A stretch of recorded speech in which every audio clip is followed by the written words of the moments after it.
வணக்கம்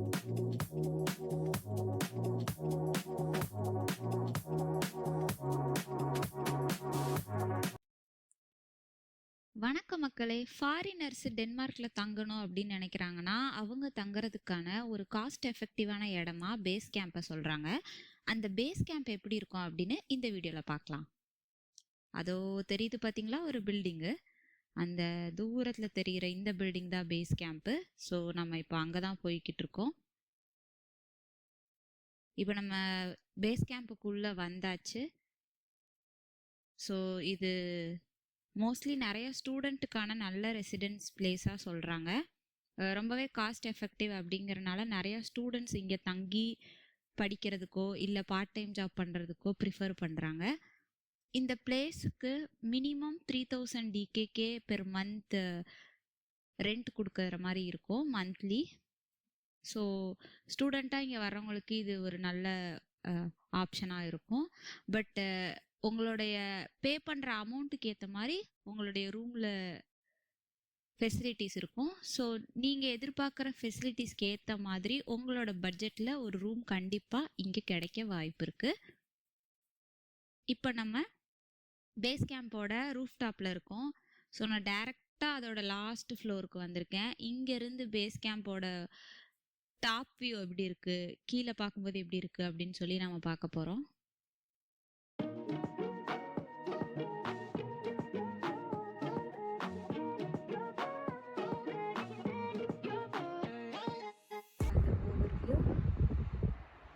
main road நம்ம base camp start ஆகிறது. நம்ம வெளியில இருந்தும் நடந்து வரலாம். நல்ல காற்று அடிக்குது.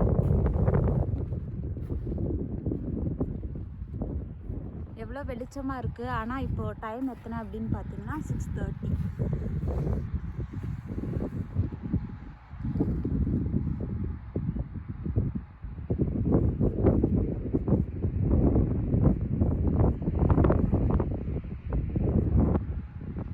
இப்போ நம்ம பேஸ் கேம்போட இன்னொரு சைடில் இருக்கோம். இதுதான் அதோட அழகான வியூ.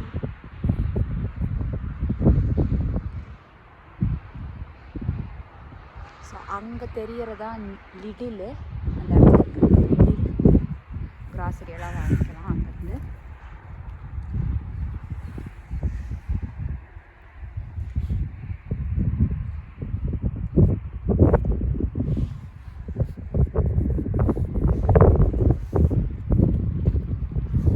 மாதிரி உட்காந்து டைம் ஸ்பெண்ட் பண்ணுறதுக்கான சீட்டிங் ஏரியாவும் இங்கே இருக்குது. அதே மாதிரி இங்கே எதெல்லாம் பண்ணக்கூடாது அப்படிங்கிறதையும் போர்டில் மென்ஷன் பண்ணியிருக்காங்க.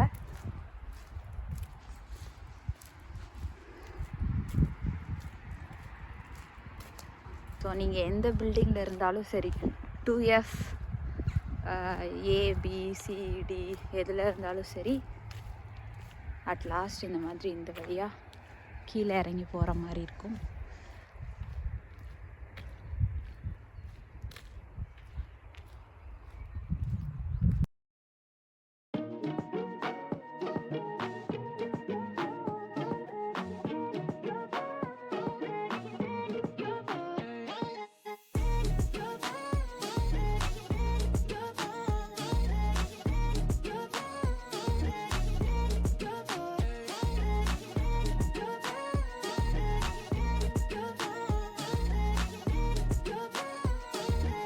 அந்த வழியாக நம்ம நடந்து வந்தோன்னா இதுதான் பேஸ் கேம்போட ஃப்ரண்ட் வியூ. இதுக்கு நம்ம வந்தாச்சு.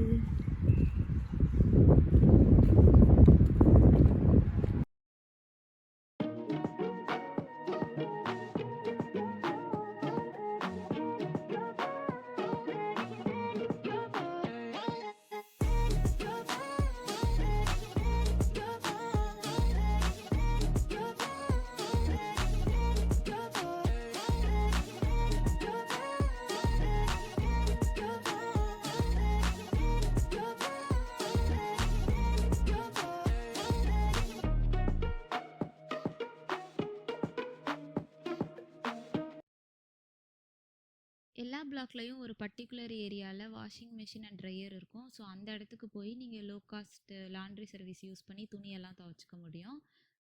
இங்கே நிறையா பார்ட்டி இல்லை சம்மர் ட்ரிப்பு அப்படி இல்லைன்னா டின்னர் அந்த மாதிரி பிளான் பண்ணுவாங்க. அதை பற்றின இன்ஃபர்மேஷன்ஸை லிஃப்ட்டுக்கு பக்கத்தில் இருக்கக்கூடிய இந்த மானிட்டரில் போட்டுகிட்டே இருப்பாங்க. இங்கே லிஃப்ட் சர்வீஸும் அவைலபிளாக இருக்குது. ஸோ நீங்கள் படிக்கட்டு ஏற வேண்டிய கஷ்டம் இருக்காது. இப்போ நம்ம எங்கே இருக்கோம்னா பேஸ் கேம்போட உள்ளே இருக்கோம். இந்த ஏரியா வந்து ஒரு காமனான ஏரியா. இந்த ஃப்ளோரில் இருக்கிற எல்லாருமே இந்த ஏரியா யூஸ் பண்ணிக்க முடியும்.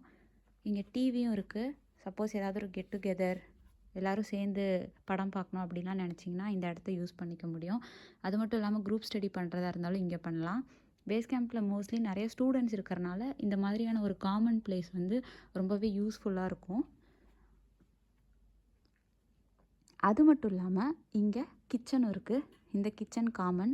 இங்கே இருக்கிற எல்லா ரூமுமே ஒரே மாதிரி இருக்கும் அப்படின்னு சொல்ல முடியாது. ஒரு சில ரூமில் கிச்சன் இருக்காது, ஜஸ்ட் ஒரு சிங்கிள் ரூம் மாதிரி இருக்கும்.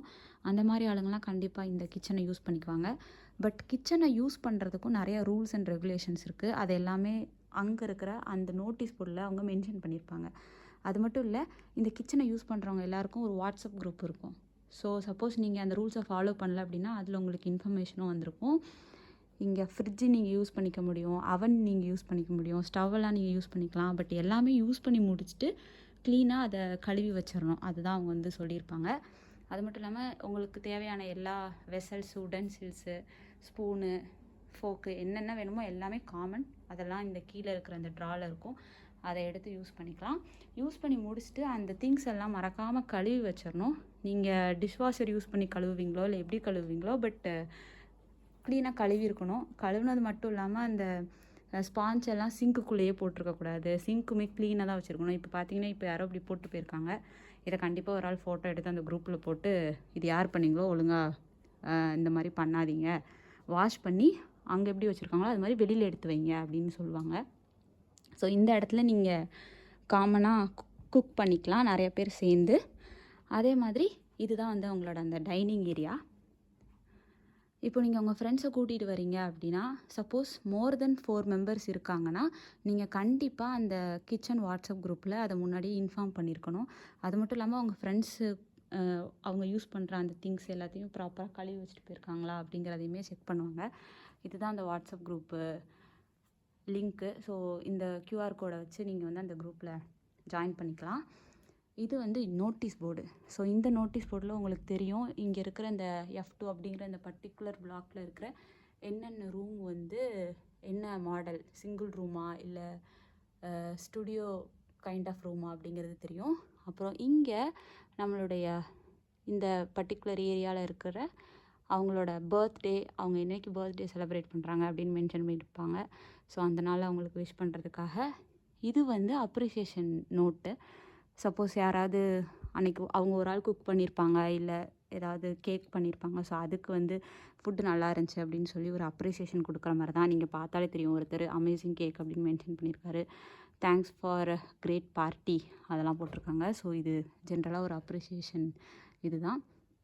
அது மட்டும் இல்லாமல் இதெல்லாம் வந்து ரூல்ஸு. ஸோ என்னென்ன ரூல்ஸ் அவங்க வந்து ஃபாலோ பண்ணணும் அப்படின்னு.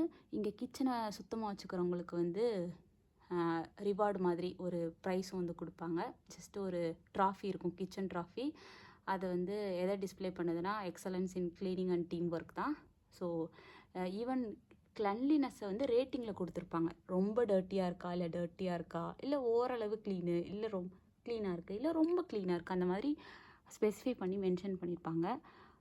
அது மட்டும் இல்லாமல் இங்கே இருக்கிற ட்ராஷ் எல்லாம் எப்படி யூஸ் பண்ணணும் அந்த மாதிரி இன்ஃபர்மேஷன்லாம் இருக்கும். இங்கே நிறையா ஸ்டூடெண்ட்ஸ் தங்கியிருக்காங்க அப்படிங்கிறனால ஸ்டூடெண்ட்ஸ் ஐடி கார்டு யூஸ் பண்ணாங்க அப்படின்னா 250 க்ரோனேக்கு 30 மினிட்ஸ்க்கு ஸ்டூடெண்ட்ஸ்க்கு மசாஜ் பண்ணுறாங்க. ஸோ இந்த மாதிரியான இன்ஃபர்மேஷன்ஸும் இந்த நோட்டீஸ் போர்டில் போட்டிருப்பாங்க. இது ஒரு பர்டிகுலர் கிளினிக்கில் இந்த சர்வீஸ் கொடுக்குறாங்க ஸ்டூடெண்ட்ஸுக்கு. ஸோ அந்த இன்ஃபர்மேஷன் தான் இந்த நோட்டீஸ் போர்டில் இருக்குது. ஸோ இந்த நோட்டீஸ் போர்டில் இன்ஃபர்மேஷன் மாறிட்டே இருக்கும்.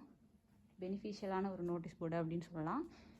அதே மாதிரி இங்கே ட்ராஷஸ்லாம் வந்து ப்ராப்பராக போடணும். கிளாஸ் பாட்டில்ஸ்னால் இந்த மாதிரி ட்ரே இல்லை இந்த மாதிரி லேபிளில் மென்ஷன் பண்ணியிருப்பாங்க, இது வந்து கிளாஸ் போடுறதுக்கு அப்படின்னு சொல்லி, அதில் மட்டும்தான் போடணும். மெட்டல், பேப்பர், பிளாஸ்டிக்னு அதோட லேபிளில் என்ன இருக்கோ அந்தந்த குப்பைகளை அந்தந்த லேபிள் இருக்கிற டஸ்ட்பினில் மட்டும்தான் போடணும். இதை ப்ராப்பராக பண்ணலன்னா கண்டிப்பாக குரூப்பில் போடுவாங்க, இன்ஃபார்ம் பண்ணுவாங்க. அந்த மாதிரியான நடவடிக்கைகள்லாம் வந்து எடுப்பாங்க. சப்போஸ் உங்களுக்கு ஏதாவது ஒரு பிரச்சனை, உங்கள் வேக்யூம் வந்து ஒர்க் ஆகலை, இல்லை ஃப்ரிட்ஜ் ஒர்க் ஆகலை, இல்லை ஸ்டவ் ஒர்க் ஆகலை, ரூமில் ஏதோ பிரச்சனை அப்படின்னா அதுக்குன்னு ஒரு ஆஃபீஸ் ஹவர்ஸில் ஆஃபீஸ் இருக்கும். ஸோ அந்த ஆஃபீஸில் போய் நீங்கள் இன்ஃபார்ம் பண்ணிங்கன்னா அதை அவங்க ரெக்டிஃபை பண்ணி கொடுப்பாங்க. அந்த மாதிரியான எல்லா டீட்டெயில்ஸும் இதில் வந்து இருக்கும். ஸோ ஓவரால் இது ஸ்டூடெண்ட்ஸ்க்கான ஒரு நல்ல பிளேஸ் மாதிரி தான் தெரியுது. இந்த சைடு தான் ரூம்ஸு, ஒவ்வொரு ரூமாக இருக்கும். அதே மாதிரி உங்களுக்கு ஸ்டேர் கேஸ் எங்கே இருக்குது, இந்த பர்டிகுலர் 2F பில்டிங்க்கு அப்படிங்கிற ஒரு போர்டும் இங்கே இருக்குது.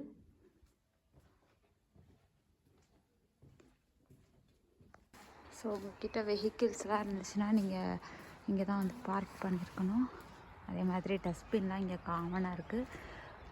இந்த டஸ்ட்பின்ஸில் தான் வந்து குப்பையெல்லாம் போடணும். இது வழியாக நம்ம அந்த கார்டனுக்குள்ளே போகலாம், சும்மா வாக்கிங்க்கு. இங்கே நீங்கள் பார்த்தீங்கன்னா வாலிபால் கோர்ட் கூட இருக்குது. ஸோ அந்த கார்டன் சைடு போயிட்டு என்ன இருக்குன்னு பார்க்கலாம்.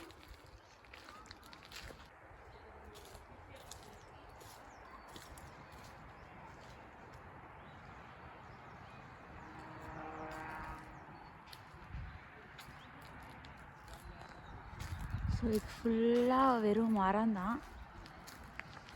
டிஃப்ரெண்ட் பூக்கள் செடிகள்லாம் வளர்த்து எவ்வளோ அழகாக கட் பண்ணியிருக்காங்க பாருங்கள். நீட்டாக வளர்த்துட்டு வராங்க.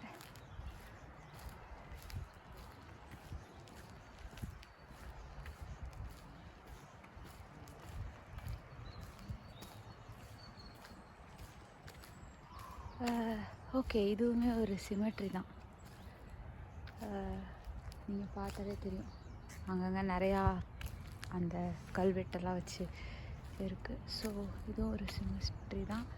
ஸோ இங்கே சிமெட்ரிக்கெல்லாம் இப்படி அழகாக பார்க்காட்டம் வச்சுருக்காங்க.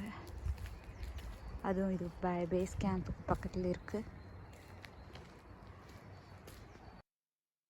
இந்த வீடியோ உங்களுக்கு பிடிச்சிருக்கும்னு நம்புகிறேன். இது மாதிரி டென்மார்க்கில் இருக்கிற எந்த விஷயத்தை பற்றி நீங்கள் தெரிஞ்சுக்கணும்னு நினைக்கிறீங்களோ அதை மறக்காமல் கமெண்ட்டில் சொல்லுங்கள். நான் அதை பற்றி வீடியோ ஷேர் பண்ணுறேன் உங்கள் கூட. இந்த சேனல் உங்களுக்கு பிடிச்சிருந்தா மறக்காமல் சப்ஸ்கிரைப் பண்ணுங்கள், ஷேர் பண்ணுங்கள், லைக் பண்ணுங்கள். தேங்க்ஸ் ஃபார் வாட்சிங்.